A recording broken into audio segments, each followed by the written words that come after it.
Muito bem, voltamos a falar direto da página do Jornal Visão Espírita no YouTube e no Facebook para mais uma gota de Espiritismo, mais uma gota de O Livro dos Espíritos. Hoje nós vamos estudar a questão 98 e a questão 99 em diferentes ordens de espíritos do capítulo dos Espíritos ou sobre os Espíritos do livro 2º, capítulo 1º, tradução da editora M. Certo? Bom, sugiro você que está acompanhando nosso estudo pela primeira vez. O vídeo de ontem, a gente falou das ordens de espíritos. A primeira ordem, aqueles que chegaram à perfeição, os espíritos puros. A segunda ordem, aqueles que chegaram ao meio da escala, a aspiração ao bem é a sua preocupação. E os do último grau, que seria a terceira ordem, são aqueles que ainda estão na base da escala, os espíritos imperfeitos, que se caracterizam pela ignorância, pela aspiração ao mal e todas as más paixões que retardam o seu progresso. Então agora a gente vai continuar. Seria interessante você ver o vídeo anterior, está bem rico de informações, para a gente poder então continuar por aqui, tá bom? Vamos lá. Questão 98. Os espíritos da segunda ordem têm aspiração apenas ao bem? Têm também o poder de realizá-lo? Segunda ordem são aqueles que chegaram ao meio da escala, a aspiração ao bem é sua preocupação. Beleza.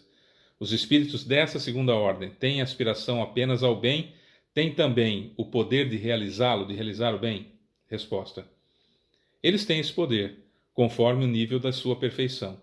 Uns possuem a ciência, outros têm a sabedoria e a bondade, mas todos ainda têm provações a sofrer. Isso da segunda ordem. Então vamos lá. Nós podemos pertencer à segunda ordem na escala de perfeição dos espíritos, mas no comecinho dela, aqui embaixo, perto da terceira ordem. Ou lá no topo da segunda ordem, pertinho da primeira ordem. Essa escala é ilimitada. Ela é impressionante. Porque varia de acordo com cada um de nós, cada um dos indivíduos, como eu disse no vídeo anterior. Dentro dessa situação, nós precisamos entender que muitos de nós evoluímos muito intelectualmente e pouco moralmente. E a ordem parece ser, pelo que se estuda até agora, estamos no final de 2022, pelo que se estuda até agora, parece-nos que primeiro se desenvolve a asa do conhecimento, quase como que uma regra. Né? Então, para você que não está acostumado com esses termos, nós, para sermos seres angélicos como Jesus, para termos as asas dos seres angélicos como Jesus, né? Asas metafóricas, evidentemente, precisamos desenvolvê-las. Uma, a asa da inteligência, e a outra, a asa do amor. Só há possibilidade de alçar grandes voos quando as duas estão do mesmo tamanho. Mas, via de regra, e por conta da força das coisas, da evolução natural do planeta, das tecnologias, enfim, via de regra nós desenvolvemos bem a asa do conhecimento, do intelecto. E a asa do amor a gente vai patinando, postergando, procrastinando a nossa melhora, a nossa reforma íntima, para conseguirmos então fazer com que essa asa do amor se desenvolva. Né? E com a asa capenga a gente não consegue alçar os voos da perfeição. Então nós vamos encontrar na segunda ordem muitos espíritos extremamente evoluídos intelectualmente, mas com a moral aqui. Muitos, inclusive, com o intelecto já para estarem ou próximos da primeira ordem. Mas o que conta é a moral. E a moral baixa, infelizmente, aí não tem muito o que fazer. Esse é um grande problema nosso, a moral, porque a gente, quanto mais inteligente, quanto mais conhecedor das regras do mundo, quanto mais conhecedores da cultura do mundo, quanto mais detentores de poder, menos a gente dá atenção para o lado moral, que parece ser algo tolo, parece ser algo bobo, parece ser algo que não tem a ver com o século, por exemplo, que nós estamos. Não é? Aquilo que Jesus falou, aquilo que Jesus ensinou, aquilo que Jesus exemplificou, parece ser algo absolutamente fora de cogitação para aqueles que detêm o poder, que detêm a informação, que detêm o conhecimento, que detêm a cultura, que desenvolveu bem a asa do conhecimento. e pouco a asa da moral. Pela força da própria reencarnação e das leis de causa e efeito, as encarnações vão se sucedendo e essa capacidade intelectual, essa capacidade do conhecimento, ela vai sendo dispensada. Então eu tenho altos conhecimentos nessa encarnação, vai me fazer mal, então ela vem bloqueada, eu não tenho acesso a esse autodesenvolvimento que eu criei. E aí, por força das circunstâncias, das provas e das expiações, do auxílio das pessoas encarnadas e desencarnadas, eu acabo desenvolvendo um pouquinho mais a minha asa do conhecimento. E aí volto na próxima encarnação e de novo desenvolvo um pouco mais a asa do conhecimento e um pouquinho do amor, e assim vai. Mas, via de regra, a asa do conhecimento a gente desenvolve primeiro, por força das circunstâncias, por força da vida mesmo, né? É uma pena, porque enquanto nós não desenvolvermos a asa do amor, as provas e expiações continuarão sendo duras para nós, né? Questão 99. Os espíritos da terceira ordem, lembra da terceira ordem, os espíritos imperfeitos que se caracterizam pela ignorância, pela aspiração ao mal e todas as más paixões que retardam o seu progresso. Os espíritos da terceira ordem são todos essencialmente maus? Resposta: não. Alguns não fazem nem o bem nem o mal, e esses chegam ao plano espiritual com grande decepção. Com grande decepção. Aqui se enquadram muitos espíritas que não fazem nem o bem nem o mal, acham que com isso estão fazendo grandes coisas e chegam no plano espiritual quase que à beira da loucura, tendo que muitos deles serem tratados, atendidos, num local chamado Nosocômio Esperança, criado pelo Eurípides Barçanufo, de Sacramento, que solicitou diretamente à Mãe de Jesus a possibilidade de fazer esse hospital para resgate de espíritas que no plano espiritual quase que enlouqueciam. E um dos motivos é esse: não fazem nem o bem nem o mal, achando que com grande orgulho não fizeram o mal, mas o bem é ação. Eu tenho que querer fazer o bem, eu tenho que ter aspiração ao bem, como são aqueles da segunda ordem. Outros, ao contrário, comprazem-se com o mal e ficam satisfeitos quando têm oportunidade de fazê-lo. Há também os espíritos levianos, ou estouvados, mais desordeiros que maus, que se comprazem muito mais com a malícia do que com a maldade, e que têm prazer em mistificar e causar pequenas contrariedades, das quais se riem. São aqueles caras que ficam tirando sarro na nossa cara e dando comunicação como extraterrestre, dando comunicação como se fossem de outro planeta, que vão vir com nave espacial, que vão fazer o repovoamento da Terra, que vão trazer novas revelações, que vão fazer isso e vão fazer aquilo, né?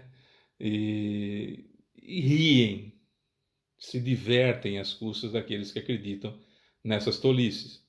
Então, pé no chão, com a ciência, a filosofia ajudando com que eu mude o meu comportamento e a religião me religando a Deus de uma forma séria, fazem com que o Espiritismo tenha sido um grande obstáculo a essas pessoas que são enganadas, digamos assim, por esses espíritos mistificadores, esses espíritos levianos, que têm como objetivo retardar a evolução das pessoas. Ah, Fábio, mas por que eles fazem isso? O Kardec diz que os espíritos eles querem ver os outros sofrendo porque eles têm uma inveja. Parece uma coisa tão pueril de quinta série, né? Ah, você está evoluindo aí, eu não quero, então vou te atrasar. Não é bem assim. Vamos analisar a seguinte situação. Você é um fazendeiro no interior do Brasil.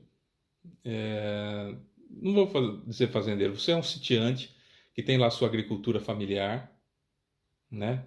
Vive lá com a sua família, né? Com a sua esposa, seus filhos, seus netos, todos trabalhando na terra, levando uma vida simples, humilde, mas uma vida correta, não é? Ajudando a alimentar as cidadezinhas vizinhas da propriedade, né? Com a agricultura familiar e tudo mais. E aí um grande latifundiário quem possui muitas terras, sabendo que vai receber um favor do governo porque ele patrocinou um deputado para a candidatura de um deputado, então esse deputado vai fazer uma emenda que vai jorrar dinheiro naquela área para fazer uma ferrovia, fazer uma estrada, fazer uma benfeitoria qualquer que vai valorizar muito aquela terra, ele começa a fazer pressão nesse sitiante para ele sair de lá. E esse sitiante, na sua inocência, acha que estaria protegido pela lei, enfim, e acaba não vendendo as terras dele a preço de banana para esse latifundiário, para essa situação. E aí chega esse latifundiário lá nas terras desse sitiante, com os seus jagunços, com os seus capangas, e aí matam os netos, matam os filhos dele, mata a esposa, às vezes até estupra a esposa antes de matar na frente dele e o mata por último. No plano espiritual, esse sujeito ele vai estar furioso ao extremo.